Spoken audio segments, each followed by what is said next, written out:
Okay po, ready po tayo? Ready? Okay.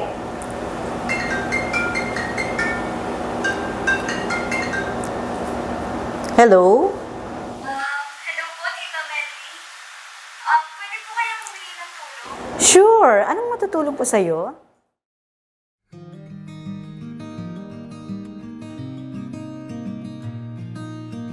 Yes, definitely. Yes, syempre naman, no? Kasi kami mga Salesian cooperator, ang aming vocation is really in the daily circumstances of our life. Kaya we are really into it, no? 24 hours. ASC is the Association of Salesian Cooperators. It was founded by St. John Bosco himself in 1876. St. John Bosco already started his work for the young in his time. Since Don Bosco naging pare, ang kaagapay niya na sa kanyang paglilingkod, walang iba kundi ang kanyang ina na si Mama Margaret.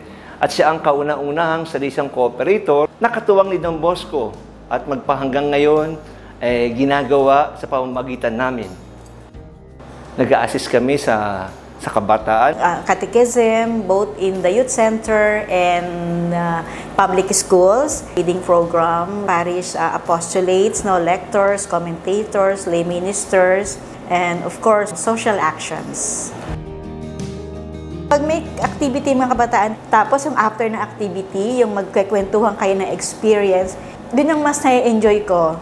At sa cooperator, alam mo kasi yung puso namin nasa kabataan. Sa kabataan, sa mga nakakasama ko sa araw-araw, the me animas, etc. Tore, give me soul, take away the rest. Bakit nasabi ni Don Bosco yun? Talagang napakatindi ng paghahangad ni Don Bosco para masagip natin ang kabataan. Diba? If you see, naiyak ako.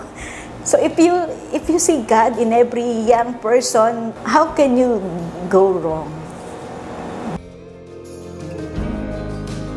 Ang goal ko in ministering the young is really ilapit sila sa Diyos. Ilapit ko sila sa Diyos. Siguro, ma-evangelize ko sila sa turong din ni Don Bosco, sa kanyang mga sinasabi, sa kanyang mga quotation, sa kanyang mga halimbawa.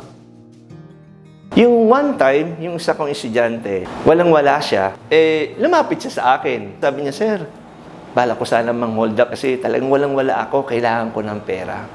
Sir, yung anak ko kasi may sakit. Wala akong pambili. Walang gamot." That time, ang pera ko lang 100.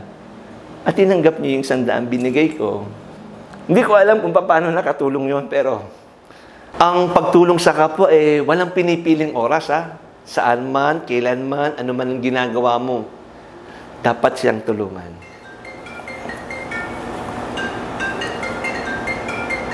Hello? Hello po, sir. Ako po yung tumawag sa inyo kahapon. Maraming salamat po, ha. Walang anuman. You're always welcome. One call away and I'll be there.